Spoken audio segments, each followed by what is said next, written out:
can we show support through science that the cognitive overwhelm and anxiety is reduced through systems inside of the home, Mhm. and will show a not compared to medicine, but will show a significant improvement? And if so, then it could be a complement to a medical intervention. So I just Hi, I'm Eve Menezes Cunningham, and welcome to the Feel Better Everyday podcast. I am so excited to be sharing new, trauma informed, and ADHD friendly ideas for you to help you take better care of yourself, that highest, wisest, truest, wildest, most joyful, brilliant, and miraculous part of yourself, as well as the basic self care, which we all know can be so challenging at times. I really appreciate you tuning in. If you want a deeper dive, you'll be getting bonus content each week if you sign up to the Soul to Soul Circle. You can do that for free or from as little as €8 a month. And you can also find more ideas in the book, 365 Ways to Feel Better, Self-Care Ideas for Embodied Wellbeing. So welcome, Lisa Woodruff. Thank you so much for joining me on the Feel Better Everyday podcast. I'm so excited to be here. It's so funny to say like how I met you, because we've literally just met this morning, but I feel like I know you because I've been listening to so many of your episodes. And when I came across you, it was through the ADHD for Smart Ass Women with Tracy Otsuka and your Sunday basket idea.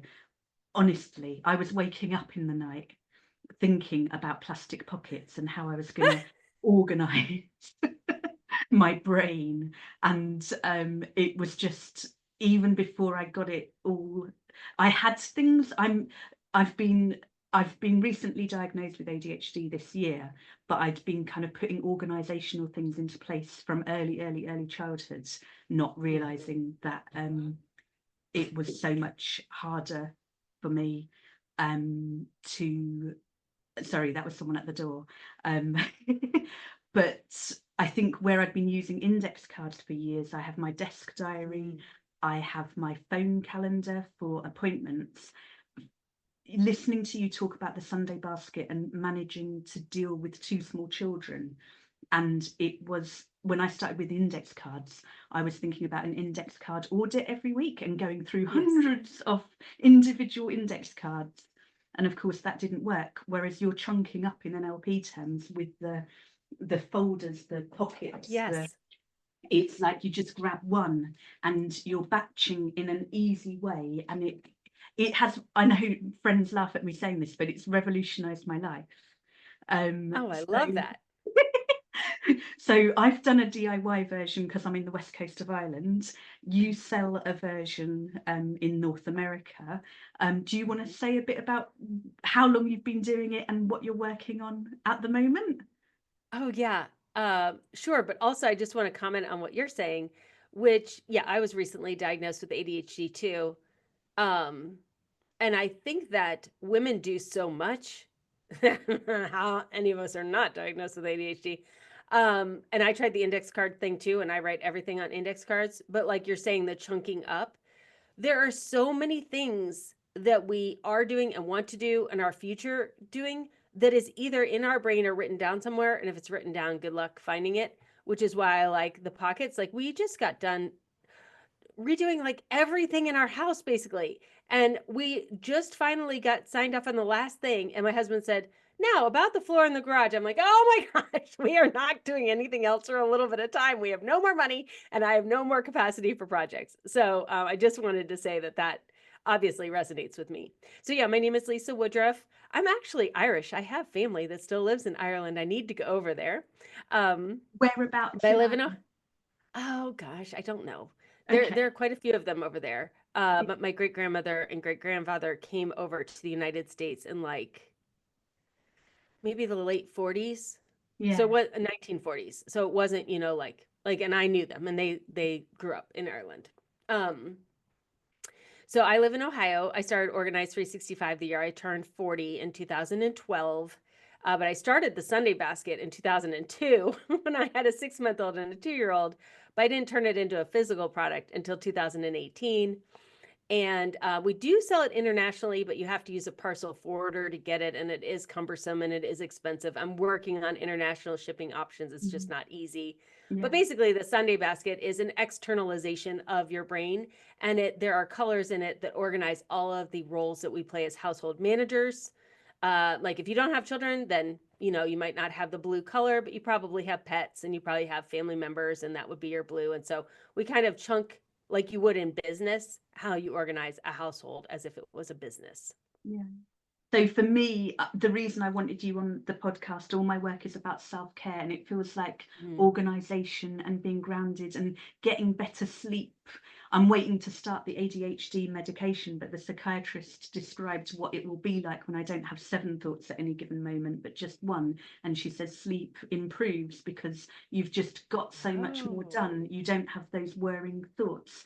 So in a way, I've been kind of self-medicating with what I'm calling my brain in a box, like kind of just the externalization, and knowing it's handled, that I don't have to do everything now or never. And yeah, it feels like a crucial part of self-care. I used to have notebooks where I'd index them at the beginning, so I'd know what page notes from such and such an event were for, but I'd never ever ever look back, whereas just I do it on a Friday. Right, because we're only forward moving, right? Like, oh, that was the past. I wrote it down, must have happened, moving on. Yeah, forgetting huge things, like forgetting, like, yeah. So for me, organization is hugely around self-care. And I wondered if that's the case for you, and also other things that you do daily in an ideal world. Like if you were to think about having all the time, capacity, bandwidth, energy, money, what would you love to do daily, and what you actually do? Like what would be, I don't want to be leading you with the extra. Yeah, no. So the medication thing, I am recently diagnosed ADHD. I am non-medicated. My children have both been diagnosed ADHD. We've tried medication to varying success with them. And they're adults now, so they're choosing their own path with that. I'm pro everything that helps everyone. So I like alternative medicine, regular medicine, all of that. I would say one of my colleagues, Monique, like 8 years ago, when we finally made the actual Sunday basket, she said, Lisa, wouldn't it be cool if we found out that you actually had ADHD and these products actually are like a non-pharmaceutical intervention for ADHD? So I'm currently getting my PhD, and ultimately that is our goal, is to see, can we show support through science that the cognitive overwhelm and anxiety is reduced through systems inside of the home, and will show not compared to medicine, but will show a significant improvement. And if so, then it could be a complement to a medical intervention. So I just wanted to say, like, I'm like literally getting a PhD just to see if what I've already shown to be true is true. And I don't have racing thoughts anymore, Eve. Yeah. And I did. And I don't wake up at 3 a.m. anymore. And I did. And I think it's because my brain is allowed to have all of the thoughts it wants to have, and I record them somewhere. And also, I regularly go through these different boxes and things to see them again, to see if now is the time when it should be manifest. So a little bit of woo. But I believe that, yeah, ADHD people do see things that are not seen yet. They do see things that are invisible as visible. They do see future. And I think it's a superpower, personally. Yeah. But it can be distracting and detrimental if you're just spinning in your ideas. And so I have been able to grow a company by having all the ideas I want, but externalizing them and then going through them regularly. And there's some, like a TV show that I've had for 12 years, still not the right time. But whenever I get in a real creative, like, ooh, this is what my TV show would be, I write all I want and I put it in that slash bucket and I put it to the side. And then when that becomes the thing that I'm going to do, I have like 15 years worth of data that I can be like, oh yeah, here are all my harebrained ideas. Any of these going to work? So when you say self-care, I agree. Someone identified that a year or two ago, that like organization is self-care. These systems are self-care. And I also want to take it a step further, as in their self-actualization. So for me, I love self-actualization. I've always thought I could be and do and have anything I wanted, but every day it was a new thing I wanted to be, do, and have. So you gotta stay a little bit focused in order to actually get any of those things that you want. And so I find that the systems that I have created allow me to be me, Yeah. and then allow me to choose what I want to put all my effort into until I'm Yeah. no longer interested in doing that, and then choose the next thing. And I have a lot more success because I'm not limiting my ideas, but I'm focusing on fewer ideas at one time. Yeah, wonderful. And I was going to ask about the uppercase self, S, like that highest, wisest, truest, most, you're talking that self-actualization, being all you Yeah. can be. What else helps you connect with that energy every day or So, someday? yeah, and it's so like being raised in a Christian household, you didn't really like Mm, talk about anything other than God. And I feel the more that I have broadened my understanding of humanity, and especially now getting the PhD, understanding a lot more at a deeper level, um, it's all energy. Like yeah, I have a very personal relationship with God and Jesus specifically, and I can feel that energy. Like even if I just said, as I just said it, I feel that energy. yeah, And I think it's all energy. And when you understand energy and you understand your own energy, from an energy perspective, I tell people to follow their energy because my programs are kindergarten simple. Like it takes 18 months to 3 years to get through all of them, but it doesn't matter. Like you can like do this block this day and this block this day. I'm a kindergarten teacher. You're going to end up with an organized home because you can't not, because I break it down so simply and nothing is dependent on anything else. So you can follow your energy. And I often will say, if you like want to go clean out your closet, but you're supposed to do your kitchen, go to your closet because you'll get 3 times further if you follow your energy. yeah, So, along with that, I think that especially if you do have ADHD and you have a lot of ideas, when you can learn to get out of that frantic energy of like, I have a great idea, and if I don't act on it right now, the idea is going to go away and I'm going to forget it, and then I won't have that success. yeah, Two, I have a lot of ideas all the time. I am where ideas come from. Which thing do I want to put the next week, month, year into to see how big I can make that one idea and put all of your effort back into that and follow your energy that way? Then you start to get some traction. yeah, Um, and along the lines with that energy, if you're a woman, we are caretakers, whether you have children or not. Like we are yeah, just caring in nature. We care about our family, our community, the earth. Like we just care. And so we will give our energy to other people as opposed to keeping it to ourselves because that's selfish. mm, And as you start to really understand what your unique gifting and calling in the world is, your ideas that are different than other people's ideas that are easier for you than other people, then you'll start to pull more of that energy for your life's work, and that is not selfish. It is actually for the betterment of everyone when you do that. And in order to do that and have the energy to do that, then you also need to take care of your personal body. And I think that happens as you get older and older and you realize, like, oh, an extra energy drink or coffee or, burning the midnight oil really is actually depleting my energy overall. And I need to prioritize myself, which I think usually happens around your mid 30s, early 40s. And then you start to really say, okay, if I'm going to live to be 100, I can't keep doing this for the next 70 years.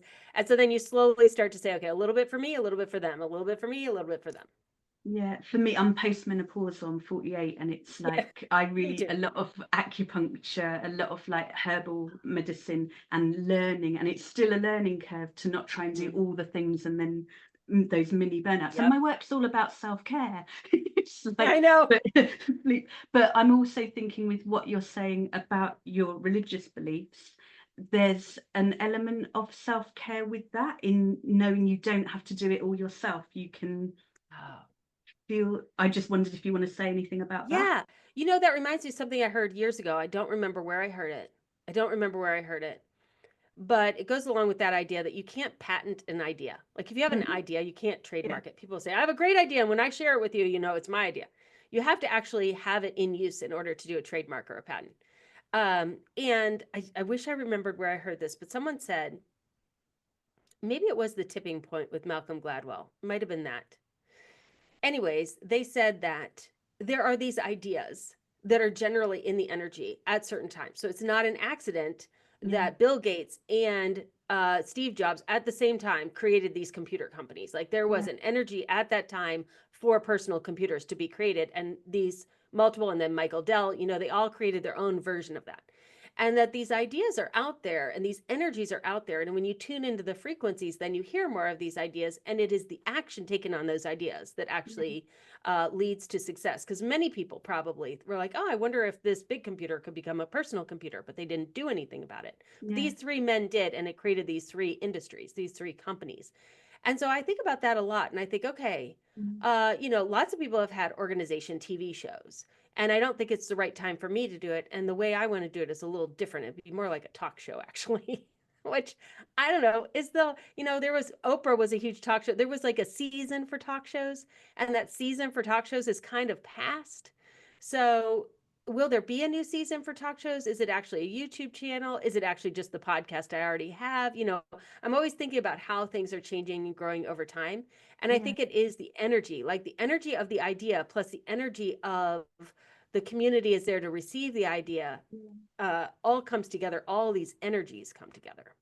I'm thinking Liz Gilbert in Big Magic, where she looked Yes, at creative. yes, I think she was talking about Mary Oliver, who would be out walking, doing like farm duties or whatever chores as a child, and she'd have what you're talking about. She'd get that connection, and she'd be racing yes, back to the house to write it before it yes. vanished. But it is about that action rather than just, oh yeah, it was. Mhm. So if you could go back in time and give younger you some advice, what would it be, and what age would you be going back to? I was a pretty precocious child. I was good. Like I never got in trouble. Never got in trouble. I was a very goody two shoes kid, but I was always pushing the envelope. Like I was like questioning the bishop in the Catholic Church in my Catholic school, and my professor was like, "Oh my gosh, what is she doing? She is like 14 and she's questioning the bishop." I really understood at a young age that my thoughts were different than other people's thoughts, and to respectfully challenge authority in that way. However, if I had to go back and tell my younger self something, I would tell myself that I don't need as much permission as I think I need. Like, I'll say to our company, we have a small company, and people are like, "Can we do that?" I'm like, "We can do whatever we want. We have our own guy. Like, we can do whatever we want." And I just keep saying it because they're all women, and they're like, "We're allowed to." I'm like, "Dude, I like just place orders and then put it on the internet, and the people buy it. Like, nobody's telling me I can do this. Like, we think we need permission. I just met with a consultant the other day about a military initiative we're hoping to do, and uh, my colleague was on the phone with me, and she asked the consultant. She said, "Okay, so what do we need to do to be ready to sell in the military?" She goes, "You guys were ready years ago. Like you should have been already doing like what you have is needed. You're already ready. Like you should already have a contract by now." And she said, "The men I deal with don't even have their idea fully done, and they're selling it into the military." She's like, "You're over ready." And we're like, "Okay, well, how do we work with you that you can help us?" And she's like, "Just do it." Like we're always waiting for permission, like somebody is going to say no. And um or waiting until we have all of our housework done until we have permission. Like we're always waiting for permission. You don't Yeah, need permission. yeah.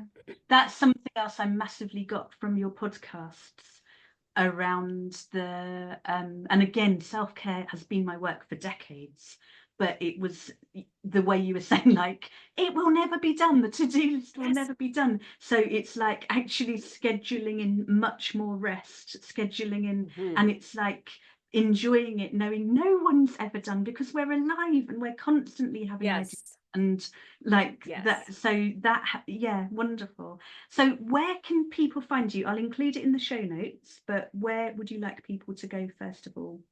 Social Sure. media. Everything's Organized 365. So Organized 365 podcast, the organized365.com website. I'm Organized 365 on Instagram. It's pretty much the only social media I'm on other than LinkedIn. And there I'm just my name, Lisa Woodruff. Well, thank you so much. It's been an absolute pleasure. Thanks so much for listening. I hope you found Lisa as inspirational and life-changing as I have. And I hope that you will begin to externalize some of your brain in a way that makes sense for you, and really start honouring all the things you're doing that are normally invisible and that you don't give yourself credit for. If you haven't already and would like to, I'd love if you would be subscribing or commenting or rating, reviewing ask me any questions, you can get in touch via the feelbettereverydaypodcast.com, and you can listen via the feelbettereverydaypodcast.ie as well as on your favourite platform. And I hope you'll join us again when I'm talking next week to the delightful Jane Leonard, who will be joining me discussing ways in which we can better connect with our inner kings and queens in a socialist and equal and just and friendly way. This is about sovereignty over our own selves only.